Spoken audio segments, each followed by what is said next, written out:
This Sunday, we will talk about your government behaving badly. New details emerging in the Secret Service and U.S. military prostitution scandal. Now 6 agents have lost their jobs. And government bureaucrats living large on the taxpayers' dime. These are not low-level employees. What were they thinking? And who's going to be accountable? I'll ask the congressional watchdogs trying to get to the bottom of it. House Government Oversight Committee Chairman, Republican Darrell Issa of California, and House Homeland Security Committee Chairman, Republican Peter King of New York.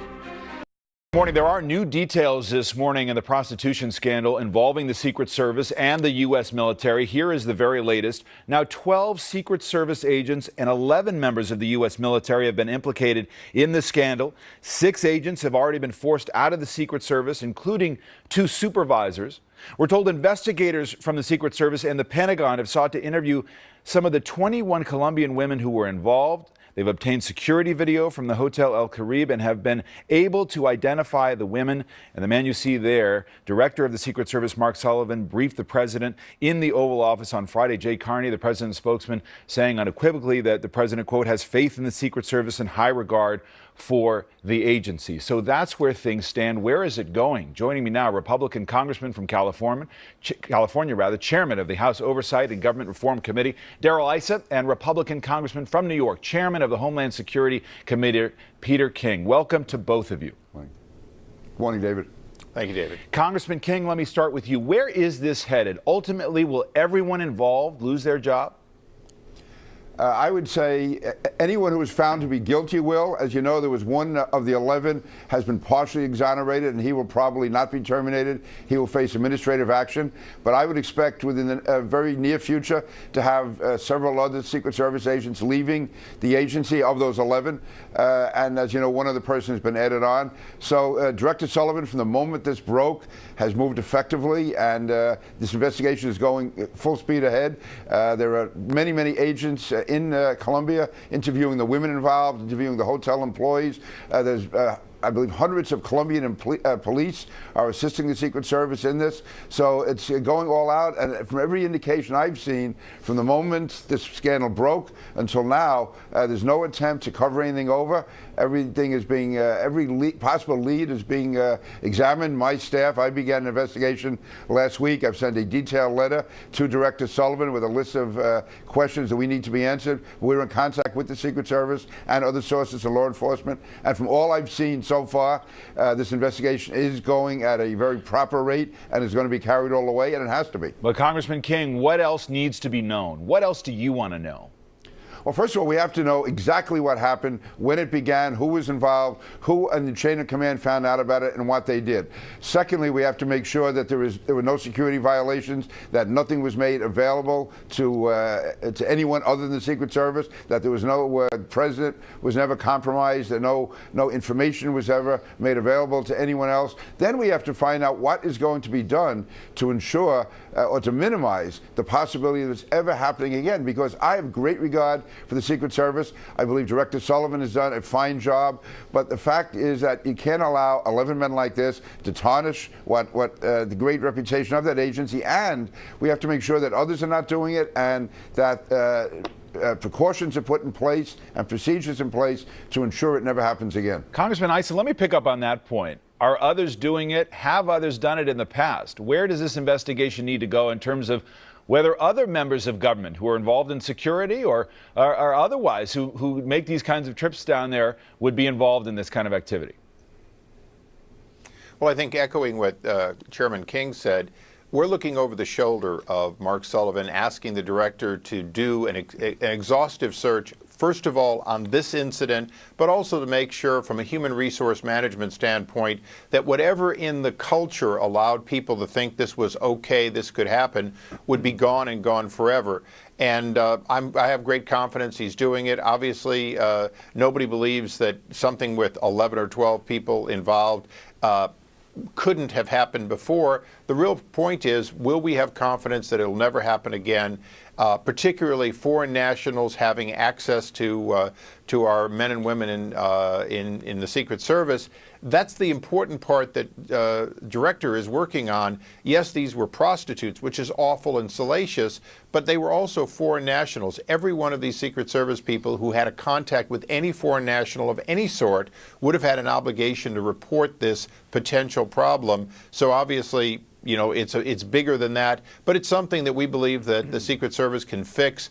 Our committees are going to look over the shoulder, make sure it's fixed, and then announce, as I think Chairman King is announcing, that we have confidence that it will be fixed. Does everybody have to be fired involved in your judgment, Congressman Issa? Well, I think the individual decisions, as Peter had said, you do have one individual who clearly made a decision that he wasn't going to participate once he knew the woman was a prostitute, and that person will be disciplined for his poor judgment going down a road of drinking and taking a woman back to his hotel room.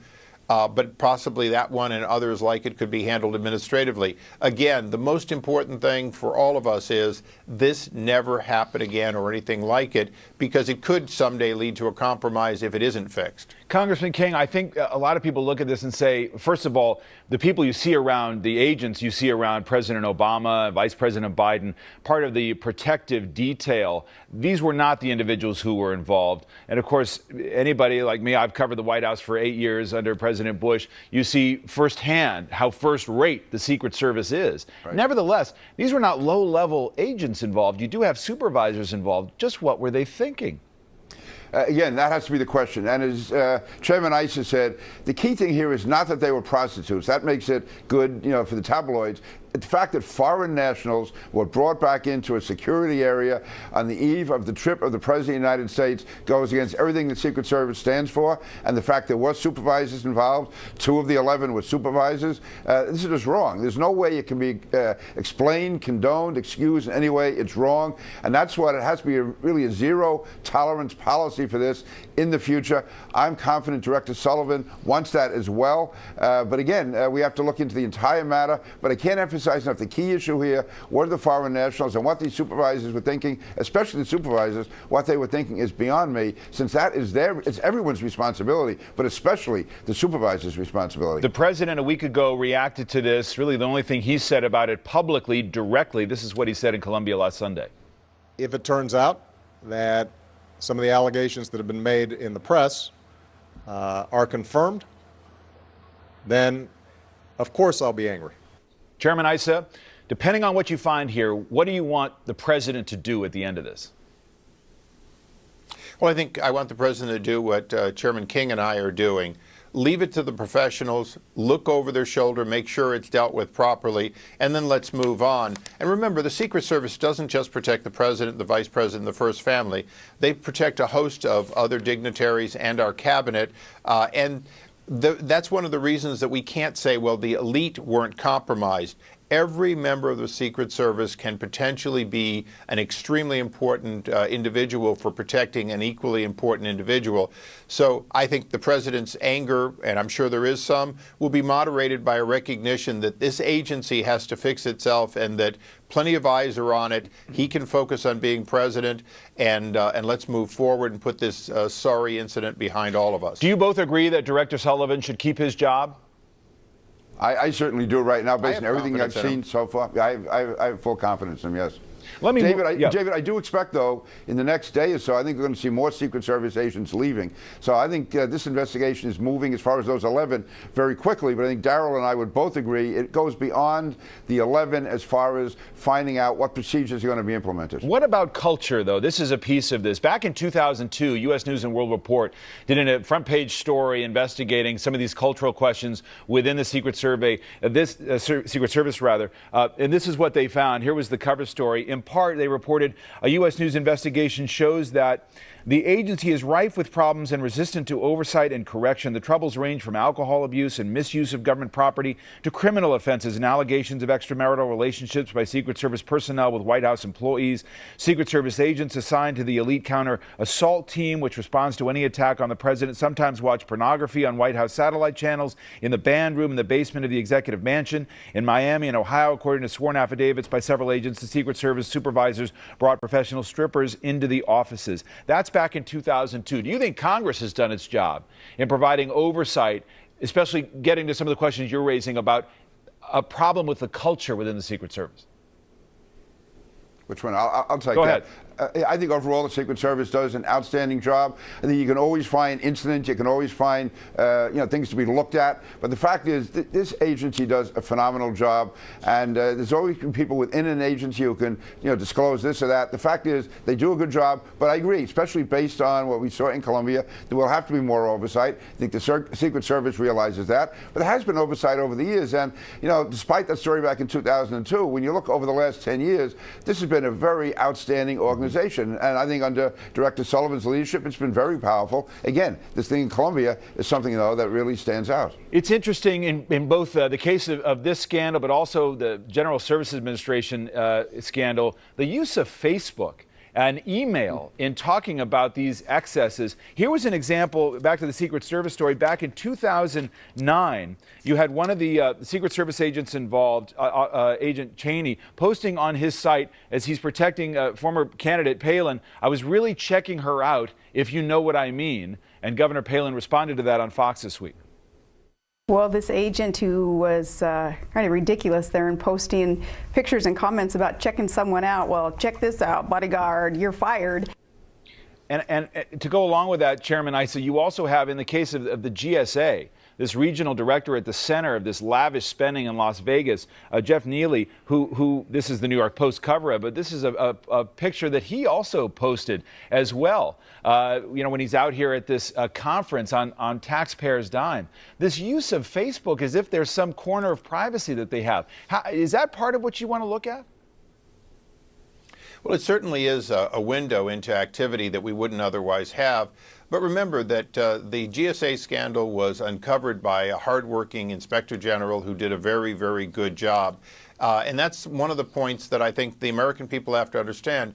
We have about 12,000 IG personnel, 70-some official IGs that they work for, a $2 billion budget, and it has to work on overtime to find these failures that exist throughout government. The other thing we have, and this is the area that becomes a little more political appointees, thousands of them are embedded throughout government. In this case at GSA, you had political appointees handing out awards for this essentially bad conduct and over-the-top activity. You had a political appointee who was on her second term. Martha Johnson had been the chief of staff under Clinton. She comes back, and she's got an entitlement attitude. These people are entitled to bonuses even after this behavior. That's where I'm very concerned that the IGs have to be able to report to Congress in a timely fashion, not 11 months later, and make us aware that there are problems and failures by the political appointees that are supposed to be the fresh eyes looking for, as the president said, scrubbing the spending in government. GSA didn't scrub anything, just the opposite. In the last 3 years of the Bush administration, they had a budget of $700 million. In the first 3 years of the Obama administration, $3 billion. Congressman King, I want to ask another Secret Service question. This is also taxpayer expense when it comes to presidential candidates. And Newt Gingrich is still getting Secret Service protection. Do you think, given the state of the campaign, it's a wise use of taxpayer funds to be having Newt Gingrich protected by the Secret Service? Newt Gingrich is still a candidate. He was never my candidate, but the fact is the director has to make that decision. And I remember back in, 2007 it was, when he decided that Senator Obama at that time was entitled to Secret Service protection. That's up to the Secret Service. But again, once you're not a candidate, you should definitely not be getting the protection. But Director Sullivan would not be making that decision. There's certainly no political pressure on him to do it. He would not be making the decision unless there was reason out there to do it. And so long as Speaker Gingrich is still a candidate and Director Sullivan believes there are sufficient threats, then he has to make those decisions. Those are really professional decisions. All right, I'm going to leave it there. Chairman Issa, Chairman King, thanks to